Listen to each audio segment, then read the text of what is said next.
Time for more logic. And with which logic do we want to start? We could add more logic to add product, for example, so that we finally can not just add a title, but actually also an image, a price, and the description text here. So to do that, first of all, I'll work on my model here.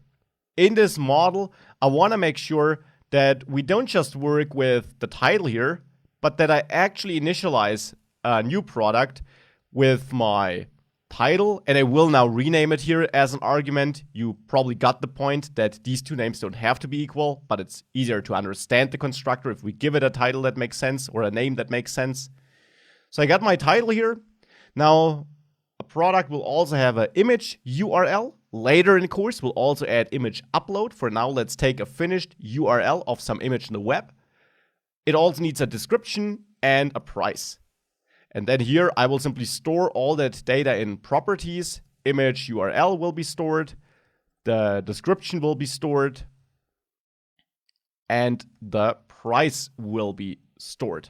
Not description, price, like this. With all that, future products we add to our file will have all that data in them, and data we fetch or products we fetch will have too. Now we just need to work on our add product view and make sure we got more inputs to fetch that additional data.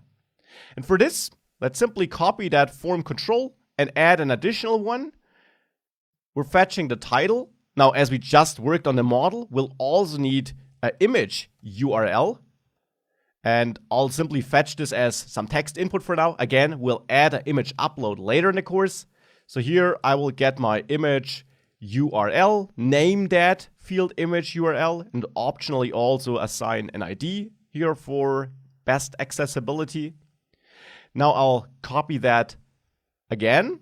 And here I will not add an input, but instead here I want to fetch the description. Or let's actually fetch the price first, so it stays an input actually. And here I want to have a price.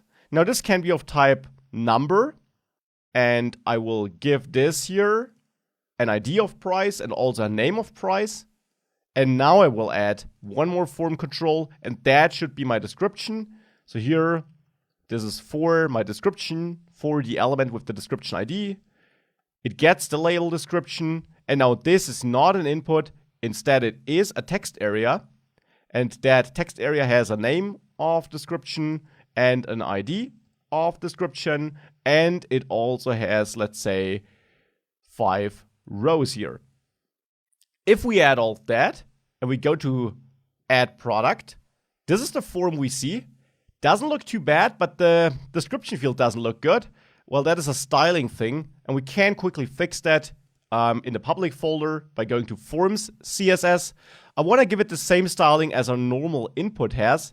So here, where I have form control input, let's add form control text area with a white space in between. And let's also add that rule or that selector for this rule here. And also down there for this rule, I will add text area and then the focus pseudo selector. And with that, if we now reload, this looks much better.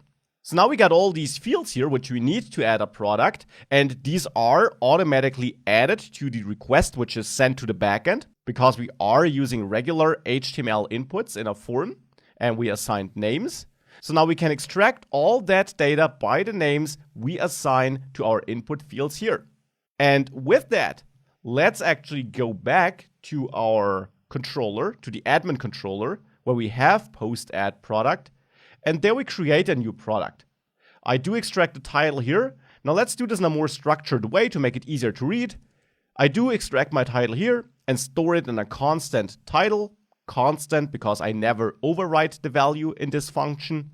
I will then also add my image URL, which I extract from request body, image URL. Now make sure to type this in exactly the same way, using the same casing as you assigned the name here. And the same is true for the price and the description. So here I'll also add a price field and extract the price, and of course also extract my description. And now with that data extracted here, we can pass the title, we can pass the image URL, we can pass the description, watch the order you defined in the constructor, and we can pass the price. And now we create a product with all that data. Now with that, in the next step, let's also extract that data and show it when we show all products.